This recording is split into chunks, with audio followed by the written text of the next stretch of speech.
One Arizona Interfaith Group. And my job today is to introduce our moderator for the next panel, Ahmad Daniels.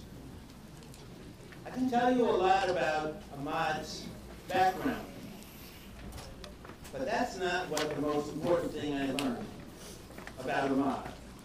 Ahmad is a graduate of North Carolina Central University with a BA. He has a master's degree in education. The city of Louisville named Ahmad as a hero of democracy, among his other awards. My recent experience meeting Ahmad was that he was the facilitator of our One Arizona Interfaith Group. As a facilitator, to get to this day, we went through many iterations. At first, our first mission was, well, let's talk to the faith community. We then had some designs on that kind of a meeting. We then talked about the things that are happening in the community to the Hispanics and the illegal immigrants. And that was a part. Then we talked about how can we get the business leaders a message about what is happening in our state. These were the iterations that Ahmad Daniels took our group through. Then through the efforts of Todd Landfried, from his experiences in the state of Utah and the state of Texas, that we evolved into today's conference. It was through Ahmad's work with us and his patience, and among other things, his faith, that led us to this meeting today. It is my belief that as we came from different examples and reiterations, the future is up to our visions and our hard work as we proceed towards solutions. I will now like to introduce Ahmad Daniels.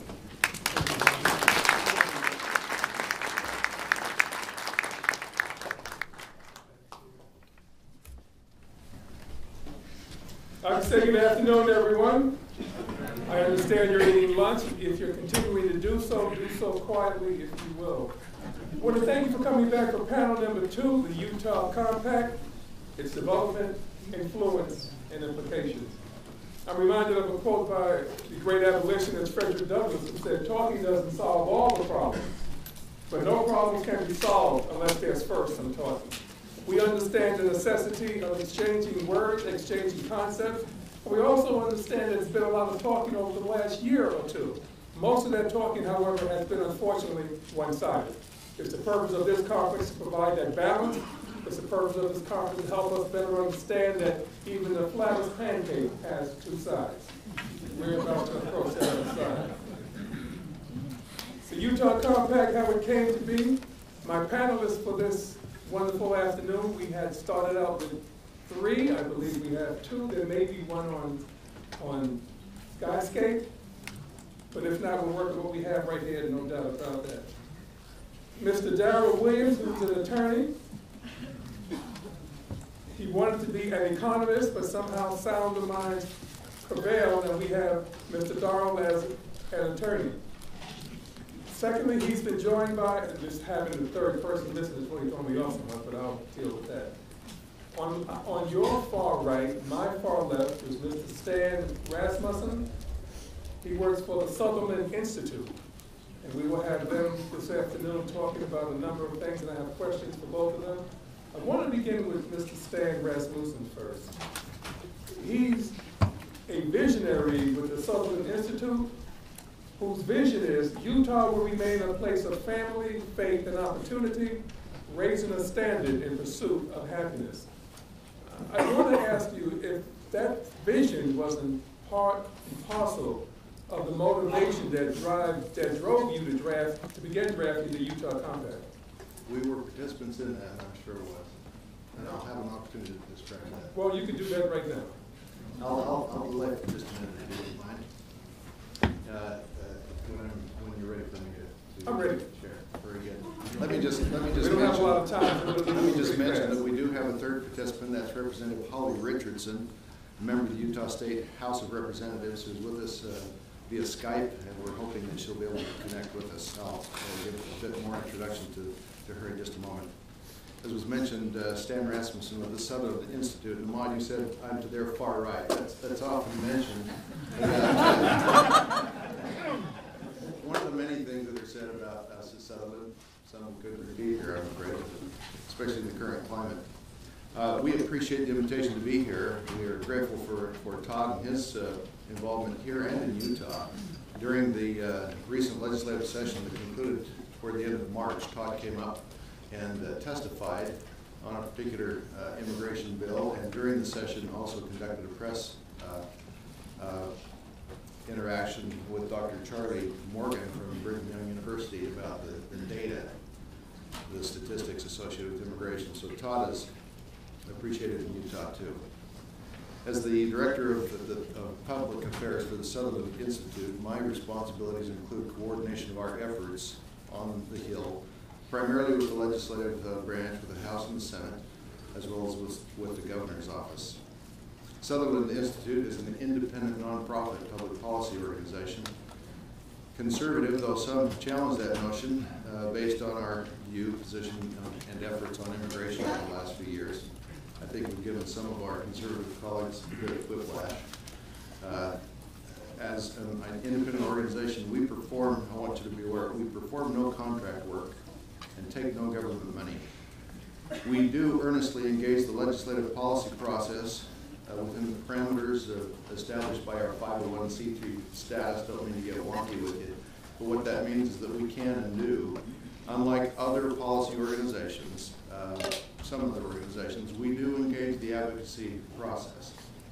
So in addition to coming up with visionary things and writing and producing reports and analyses, we proactively engage the legislative process on Utah's Hill. We identify issues that we feel to propose legislation. Others will identify and seek to amend, and depending on the nature of the bill, sometimes undertake to oppose. So with that as a background, I appreciate Todd's suggestion that here today that we look at alternative ways, consider alternative ways of looking at the problem. Among the ways of seeing this issue include seeing people or a particular category of people as the problem. Consistent with our view, however, our conservative lens, we see people as the purpose, the primary consideration, as the solution, not the problem. And while our intent is not to sell or proselytize a particular definition of conservatism, I believe it might be beneficial for you to understand that for us, conservatism is based on a few basic elements. One, regard for people as people and not as objects. In other words, not as vehicles or obstacles with respect to what I want to get. Rather, we see them as fellow human beings. Secondly, we acknowledge the reality. We deal with things, we acknowledge reality and deal with things as they are. We are not ideologues, although we're accused of being that. And thirdly, building community, authentic community, the foundation of which is ordered liberty. Well, with that as a preface, let me just tell you that consistent with our mission as a public policy organization, we have engaged the immigration topic for a number of years. In May of 2008, we published a position statement and accompanying documentation and research in an effort to influence the dialogue in Utah. Many other organizations also became more engaged in the debate, the Salt Lake Chamber of Commerce, faith groups, and community organizations. Now let me fast forward to April of 2010, when Arizona passed SB 1070. Within days of that, members of our legislature announced that they were going to pursue a similar bill, only a tougher version of it. And that was of concern to us and to a number of other people. We recognized that in order to address this in a meaningful way, this could not be a solitary venture on our part. And other organizations came to a similar a conclusion independent of conversation with us. I'd like to share with you some thoughts as we go through a PowerPoint of the Utah Compact, and I want to acknowledge the folks of the Salt Lake Downtown Alliance, an associated, a sister organization of the Salt Lake Chamber, who has put this together. This has been a highly collaborative process by Sutherland Institute, the Salt Lake Chamber, faith groups, and a number of community organizations. And I think I make that point, and you'll see it reiterated as we go through this. Let's see. Do we need to, do I need to hit a button, Todd, or?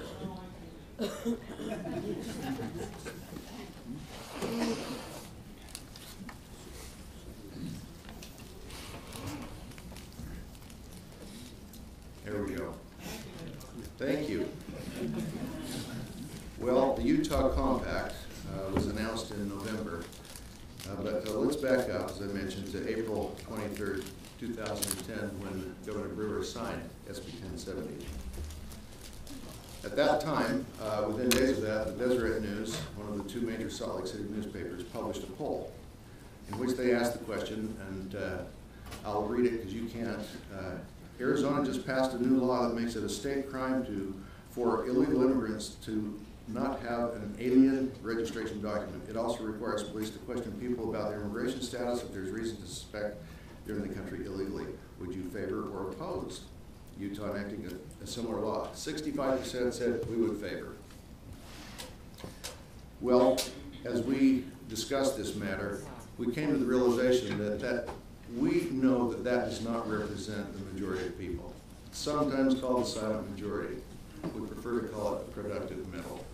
And we decided to engage efforts to make that more obvious to more of the population.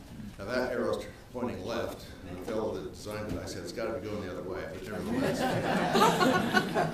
we'll go with that. The intent was to move it. Here was the issue. The other side was able to say, keep it real simple. What don't you get about illegal? What part of the rule of law don't you understand? Real simple, to the point. Opponents of the accountability, working privilege concept, bring them out of the shadows approach, if you will, had this advantage. In contrast, those of us talking about the more thoughtful, data-supported, rational case was a bit more involved. I won't read that in detail. You could, but you'd fall asleep 2/3 of the way through it, as compelling as it is from a rational standpoint. What was needed was more concise, something more resonant, a more compelling message or way of talking about meaningful immigration reform. What was come up with was the Utah that eventuated in the Utah Compact was short, simple, values-based, inspirational, and we recognized it needed to represent a consensus. We came to the realization that the cost of not getting it right is too high. And so we identified those who could join us in the process. Those captions are a bit small: business leaders, political officials, religious groups, law enforcement, media outlets, community organizations. And so the Utah Compact was drafted over a period of a number of weeks. It was a collaborative process. Sometimes people say, wow, Sutherland, you sure drafted a great Utah Compact. And I want you to know, it was a team sport. It was collaborative. And I would underscore that for you here and for the approximately a dozen other states that are taking a close look at the Utah Compact. I'll add as a digression here, the Utah Attorney General Mark Shurtleff, who was very much involved in this process, met with other attorneys general around the United States about 3.5 weeks ago, and with Eric Kohler, the U.S. Attorney General. There was sufficient interest in this that there is now an effort to develop an America's Compact. Not mimicking this, but based on what's been done in Utah. What you would do in Arizona or other states would need to reflect particulars in your states. But simple, short, values-based, inspirational, and consensus are critical, and getting a broad spectrum of the leaders in your community involved is the key.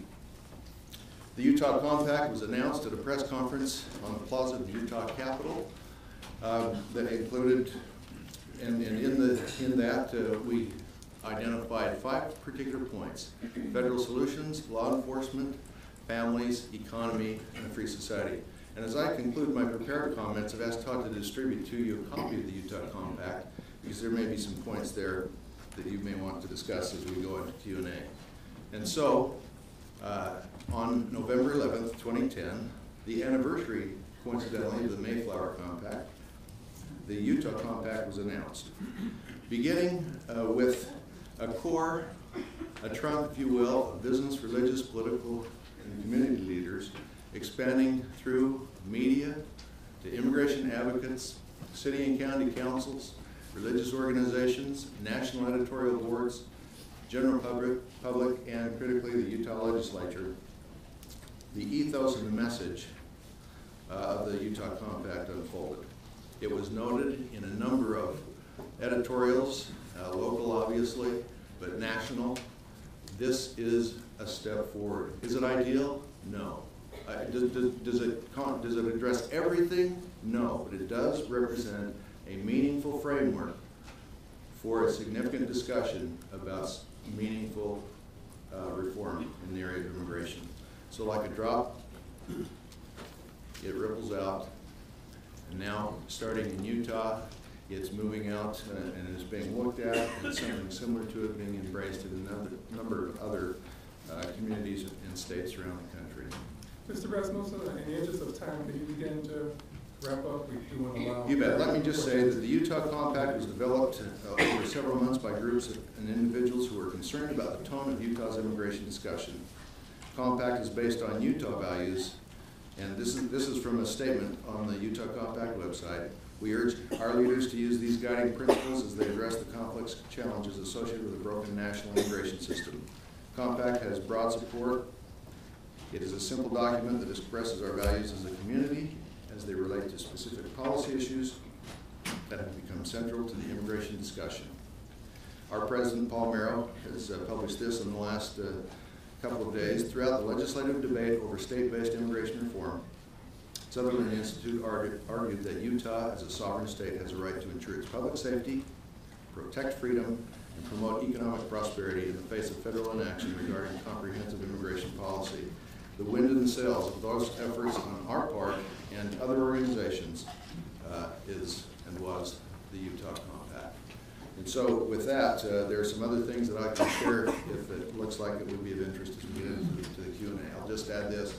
In April of 2010, we saw that 65% of Utahns in polls supported enforcement only. In other words, Arizona. Today, 66% of Utahns support comprehensive immigration reform that has taken the form of 4 bills passed by the state legislature. Thank you very much, Mr. Rasmussen.